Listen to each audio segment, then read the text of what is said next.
नाना पटोले का भाषण में आपको आगे बढ़ाने के लिए हमारे देश के जननायक, हम सबके लाडले नेता आदरणीय राहुल गांधी जी हमारी या के लोकप्रिय उम्मीदवार गोंदिया से आए। आज मैं पश्चिम विदर्भ से यहाँ आया हूँ।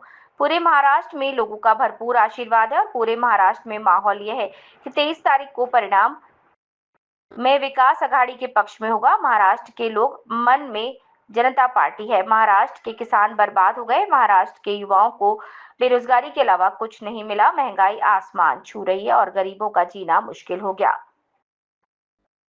अंबेडकर के विचार को जमीन देने का पाप किया और भ्रष्टाचार की हदें पार कर दी। इसीलिए अब कामठ से गोंदिया तक की सड़क का ठेला गडकरी को मिल गया। ठेका गडकरी को मिला। गडकरी जिन परसों का कहा था कि यहाँ विधायक ही ठेकेदार हैं,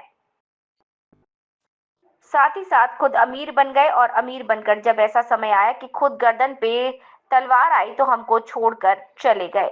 ये सारी बातें उन्होंने कही। साथ ही साथ ये भी कहा कि तुम्हारा जिला बहुत अच्छा होगा, लोग अच्छे हैं, यहाँ पे मेहनत करने वाले लोग हैं, लेकिन जो पहले के हाथ में अपनी लीडरशिप दी थी वो आज हमारे साथ नहीं है। तो तलवार तो आपको मालूम है, गोपाल भैया भी उनके डर से भाग गए। जनता का विश्वास आज हमारे यहाँ पे है और मैं आपको विश्वास के साथ कहता हूँ कि गोंदिया और भंडारा जिले का जो सर्वांगीण विकास का सपना तुमने देखा वो पूरा करने का वादा तुम्हारा बेटा, तुम्हारा भाई यहाँ पे करता है।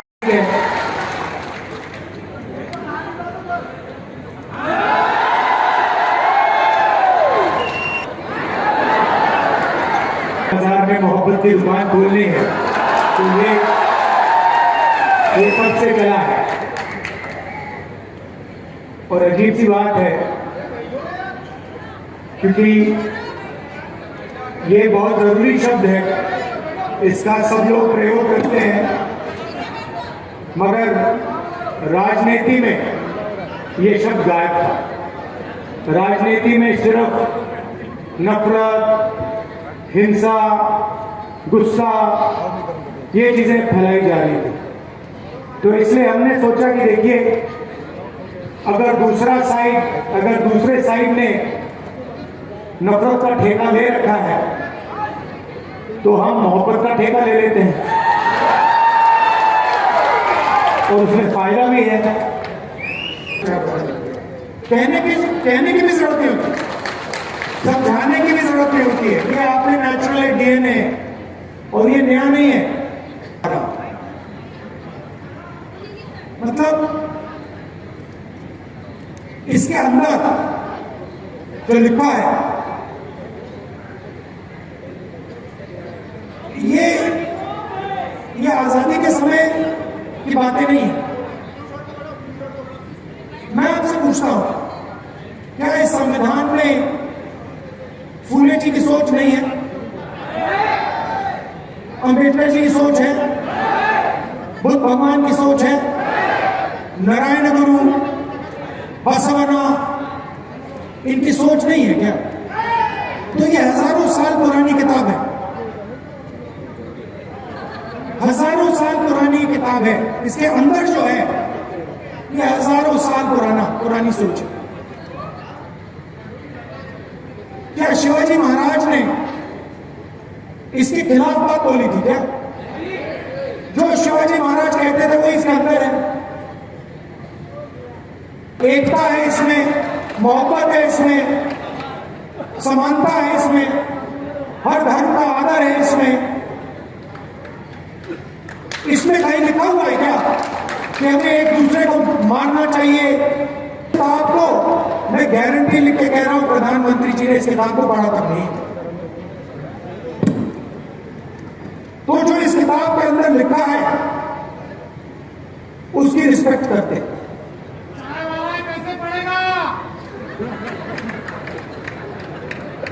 अब आक्रमण करते हैं। इसमें कहीं लिखा हुआ है कि महाराष्ट्र की सरकार को चोरी करना चाहिए? लिखा नहीं इसमें कि एमएलए को पैसा देकर महाराष्ट्र की सरकार गिरानी चाहिए? इसमें लिखा है। तो जब इन्होंने महाराष्ट्र की सरकार को आपके हाथों से चोरी किया तो इन्होंने इसको कमजोर किया, हाँ या ना? जब ये अपने लोगों को हिंदुस्तान की सारी यूनिवर्सिटीज में वाइस चांसलर बनाते हैं तो इसको ये कमजोर करते हैं, मजबूत करते हैं। जब ये किसान को सही एमएसपी नहीं देते, जब ये अदानी और अंबानी जैसे लोगों का 16 लाख करोड़ रुपए कर्जा माफ करते हैं, इसको ये मजबूत करते हैं, कमजोर करते हैं। सीधी सी बात है। मुझे दिखा दो इसमें कहां लिखा है कि अदानी जी जैसे लोगों को 16 लाख करोड़ रुपए कर्जा माफ करके देना चाहिए। इसमें कहां लिखा है कि महाराष्ट्र से बड़े बड़े उद्योग लेकर दूसरे प्रदेशों में बेच देने चाहिए।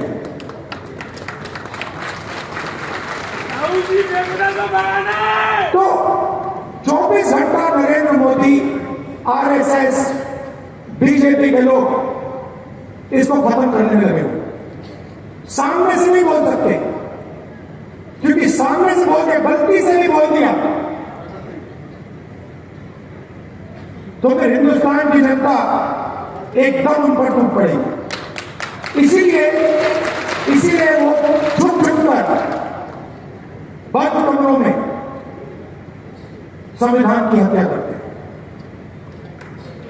क्या जब आपकी सरकार छीनी गई, जब विधायकों को करोड़ों रुपए दिए गए, उन्होंने वो काम बंद कमरों में किया या आपके सामने किया? बंद कमरों में किया ना।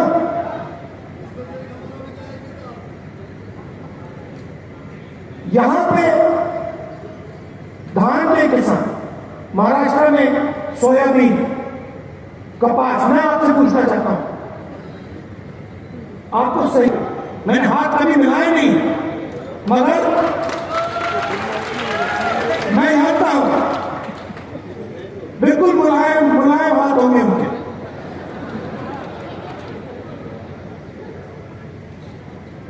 खेत में कभी शायद गए भी नहीं है, मगर हिमाचल में अगर आप सेब बेचना चाहते हो तो पहले अदानी जी के गोदाम में डालना पड़ेगा। 3 काले कानून लाए, देश में सारे के सारे किसान उसके खिलाफ खड़े हो गए और नरेंद्र मोदी भाषण में कहते हैं मैं तो ये बिल किसान के फायदे के लिए लाया था। अगर आप किसान का फायदा करने की कोशिश कर रहे थे तो किसान सड़कों पे क्यों उतरा? क्योंकि किसान जानता है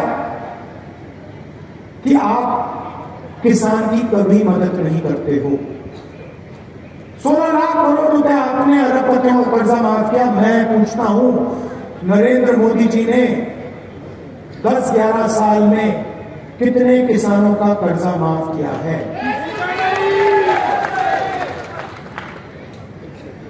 एक का नहीं किया है।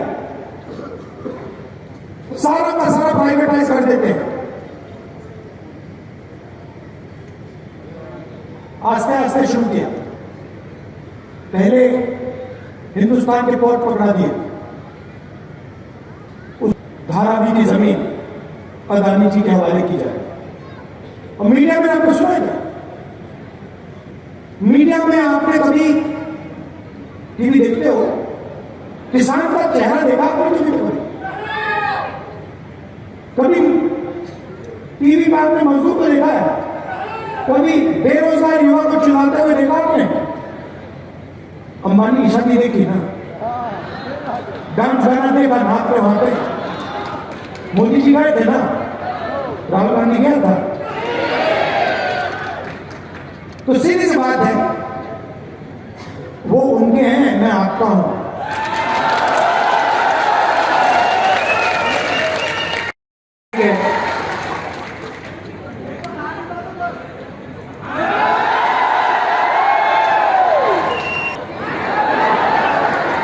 बाजार में मोहब्बत की जुबान बोलनी है तो ये कब से चला है। और अजीब सी बात है, क्योंकि ये बहुत जरूरी शब्द है, इसका सब लोग प्रयोग करते हैं, मगर राजनीति में ये शब्द गायब था। राजनीति में सिर्फ नफरत, हिंसा, गुस्सा, ये चीजें फैलाई जा रही थी। तो इसलिए हमने सोचा कि देखिए, अगर दूसरे साइड ने नफरत का ठेका ले रखा है तो हम मोहब्बत का ठेका ले लेते हैं, और उसमें फायदा भी है। कहने की भी जरूरत नहीं होती, समझाने की भी जरूरत नहीं होती है। ये आपने नेचुरल डीएनए, और ये नया नहीं है। मतलब इसके अंदर जो लिखा है, ये आजादी के समय की बातें नहीं है। मैं आपसे पूछता हूं, क्या इस संविधान में फूले जी की सोच नहीं है? अंबेडकर जी की सोच है? बुद्ध भगवान की सोच है? नारायण गुरु, बसवना, इनकी सोच नहीं है क्या? तो ये हजारों साल पुरानी किताब है, हजारों साल पुरानी किताब है। इसके अंदर जो है ये हजारों साल पुरानी सोच है। क्या शिवाजी महाराज ने इसके खिलाफ बात बोली थी क्या? जो शिवाजी महाराज कहते थे वो इसके अंदर है। एकता है इसमें, मोहब्बत है इसमें, समानता है इसमें, हर धर्म का आदर है इसमें। इसमें कहीं लिखा हुआ है क्या कि हमें एक दूसरे को मारना चाहिए? तो आपको मैं गारंटी लिख के कह रहा हूं, प्रधानमंत्री जी ने इस किताब को पढ़ा तक नहीं। तो जो इस किताब के अंदर लिखा है उसकी रिस्पेक्ट करते हैं।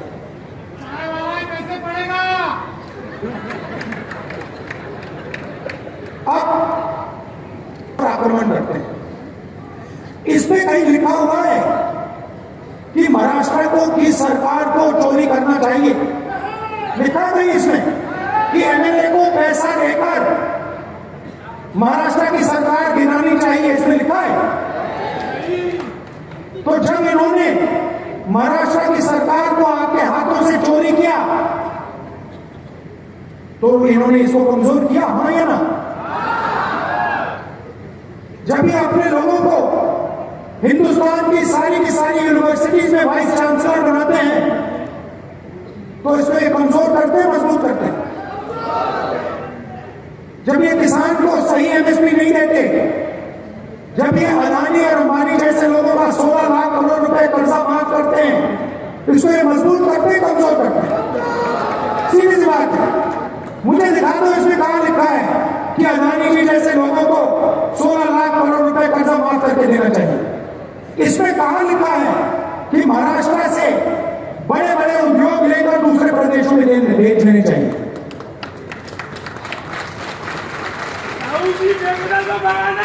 तो 24 घंटा नरेंद्र मोदी, आरएसएस, बीजेपी के लोग इसको खत्म करने में लगे हुए। सामने से नहीं बोल सकते, क्योंकि सामने से बोल के गलती से भी बोल दिया तो फिर हिंदुस्तान की जनता एकदम उन पर टूट पड़ेगी। इसीलिए वो छुप कर बंद कमरों में संविधान की हत्या करते हैं। क्या जब आपकी सरकार छीनी गई, जब विधायकों को करोड़ों रुपए दिए गए, उन्होंने वो काम बंद कमरों में किया या आपके सामने किया? बंद कमरों में किया ना।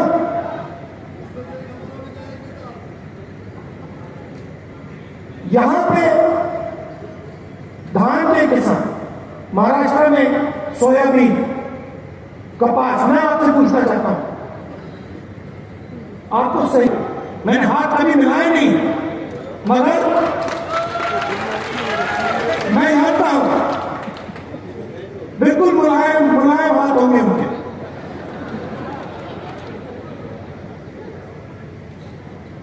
खेत में कभी शायद गए भी नहीं है, मगर हिमाचल में अगर आप सेब बेचना चाहते हो तो पहले अदानी जी के गोदाम में डालना पड़ेगा। 3 काले कानून लाए, देश में सारे के सारे किसान उसके खिलाफ खड़े हो गए और नरेंद्र मोदी भाषण में कहते हैं मैं तो ये बिल किसान के फायदे के लिए लाया था। अगर आप किसान का फायदा करने की कोशिश कर रहे थे तो किसान सड़कों पे क्यों उतरा? क्योंकि किसान जानता है कि आप किसान की कभी मदद नहीं करते हो। 16 लाख करोड़ रुपए आपने अरबपतियों को कर्जा माफ किया। मैं पूछता हूं, नरेंद्र मोदी जी ने 10-11 साल में कितने किसानों का कर्जा माफ किया है? एक का नहीं किया है। सारा का सारा प्राइवेटाइज कर देते हैं। आस्ते आस्ते शुरू किया, पहले हिंदुस्तान के पोर्ट पकड़ा दिए, उस धारावी की जमीन अदानी जी के हवाले की जाए। और मीडिया में आपने सुना क्या? मीडिया में आपने कभी टीवी देखते हो? किसान का चेहरा देखा आपने टीवी में? कभी टीवी पर आपने मजदूर को देखा है? कभी बेरोजगार युवा को चिल्लाते हुए देखा आपने? अंबानी की शादी देखी ना, डांस गाना देखा हाथ पे वहां पे। मोदी जी गए थे ना, राहुल गांधी गया था। तो सीधी सी बात है, वो उनके हैं, मैं आपका हूं।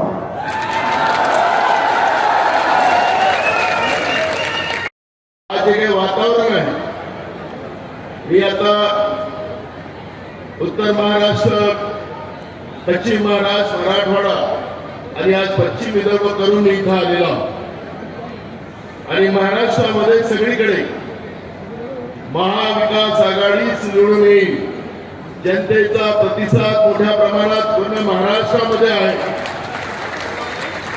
आणि येत्या 23 तारखेला जो निकाल येईल तो महाविकास आघाडीच्याच बाजूने येईल अशा पद्धतीचं संपूर्ण वातावरण महाराष्ट्रात। भारतीय जनता पार्टीच्या बद्दलची भयानक चीड महाराष्ट्राच्या जनतेच्या मनात, दुसऱ्याची घरं फोडून आपली घरं सजवायला निघाली, महाराष्ट्राच्या शेतकऱ्याला बर्बाद केलं, महाराष्ट्राच्या युवांना, तरुणांना बेरोजगारी शिवाय दुसरं काही दिलं नाही। महागाई आकाशाच्या पार करून गरिबालाही जगणं मुश्किल केल्याची परिस्थिती आज महाराष्ट्रात। शाहू फुले आंबेडकर विचाराला मातीमोल करण्याचं पाप यांनी केलं आणि भ्रष्टाचाराच्या सीमा ओलांडून टाकल्या। म्हणजे आता कांद्यावरून आपण गडकरी जी ने परसों कहा था कि यहाँ के विधायक ही ठेकेदार है, इसलिए बेहाल हो गया का है। ये गडकरी कहते हैं, मैंने नहीं कहा, और वो बस सकता भी। गडकरी जी बहुत सच कहते हैं। और मैं इसलिए कहना चाहता हूं कि महाराष्ट्र जो शिवाजी महाराज हमारे दैवत है, उसमें भी उनकी प्रतिमा बनाने में जो मालवन में, राजकोट में जो प्रतिमा बनाई गई थी उसमें भी भ्रष्टाचार हुआ और उसका इनॉग्रेशन नरेंद्र मोदी जी के हाथ से हुआ। नरेंद्र मोदी जी जिसको हाथ लगाते वही वो चीजें गिरती है और उसमें भी भ्रष्टाचार हुआ। शिवाजी महाराज की प्रतिमा का अपमान करने का काम इन लोगों ने किया और इसलिए महाराष्ट्र महायुति और बीजेपी को माफ नहीं करेगी। ये वातावरण पूरे महाराष्ट्र में। मैं यहाँ पे इतना ही कहूंगा क्योंकि हम राहुल जी को सुनने आए। मैं अब पूरे महाराष्ट्र का दौरा करके अपने एरिया में गढ़चिरोली, चंद्रपुर, भंडारा, गोंदिया और नागपुर और वर्धा इतने एरिया में घूमूंगा अभी 5 दिन में।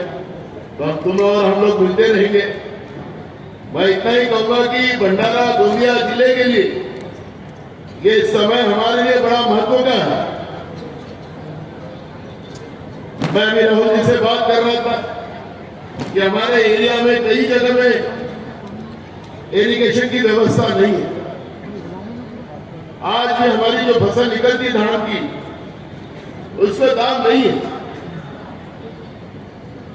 नदी जोड़ो प्रकल्प के आधार पर हम तो पूरे विदर्भ में पानी की व्यवस्था करेंगे, लेकिन गोंदिया और भंडारा जिला ये पहले फेज में हम 100% नहीं तो 99% भंडारा गोंदिया दोनों जिले इरिगेटेड करने का वादा इस सभा में मैं आपको राहुल जी के सामने करता हूं।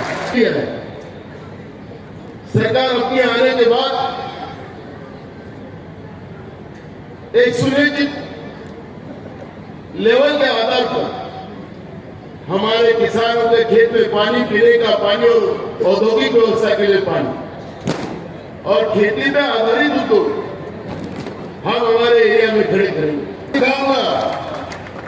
अब तो गली गली में घूम रहे हो। मैंने उस दिन भी कहा था इसी सभा से कि ये समय नहीं है, हम आपको रिस्पेक्ट करते हैं, लेकिन आप गोंदिया भंडारा जिले के विकास से आड़ आओगे तो आपको मुश्किल हो जाएगी। क्या तो मेरा नाम नाना पटोल है, इसलिए मैं गलती करने वालों को भी माफ करते हैं। आप आते समय तो आपको झटके लगे होंगे, तो ये बहुत ही बुरा करते हैं। मैं चाहता हूँ जो सर्वांगीण विकास का सपना तुमने हमने मिलकर देखा है वो पूरा करने का वादा तुम्हारा बेटा, तुम्हारा भाई यहाँ पे करता है। मैं इतना ही कहता हूँ, लोकतंत्र की सजग प्रहरी के रूप में राहुल जी ने जो पहचान बनाई है, वो आज राहुल जी हमारे बीच यहां उपस्थित है। मैं मेरी इस कर्म भूमि पर उनका हृदय से स्वागत करता हूं, उनका बार बार अभिनंदन करना चाहता हूं। आज की सभा में उपस्थित हमारे क्षेत्र के आदरणीय सांसद प्रशांत पटोले जी के साथ इस बात को प्रमाणित किया। राहुल जी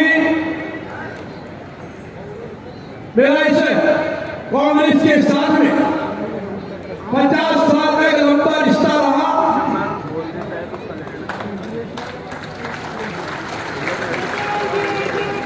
राजीव जी और राहुल जी के साथ में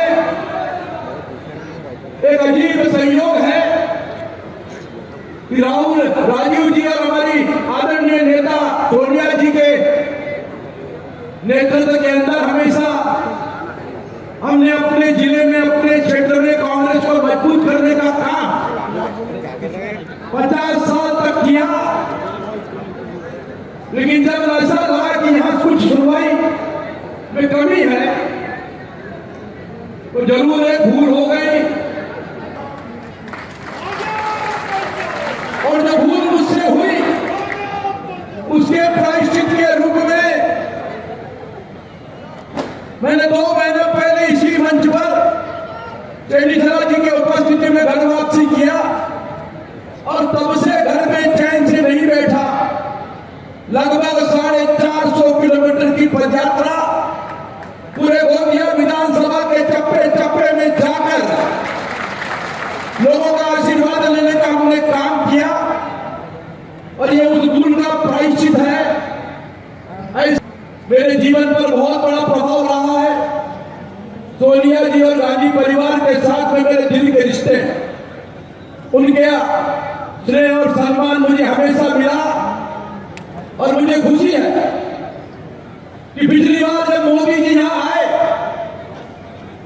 तो इस लड़ाई को मजबूती देने के लिए सोनिया जी आई थी और मोदी के आने के बाद भी पंजा चमका था। आज फिर राहुल जी आप आए हो, एक नई बहार हम लोग महसूस करते हैं, एक नई ऊर्जा महसूस करते हैं।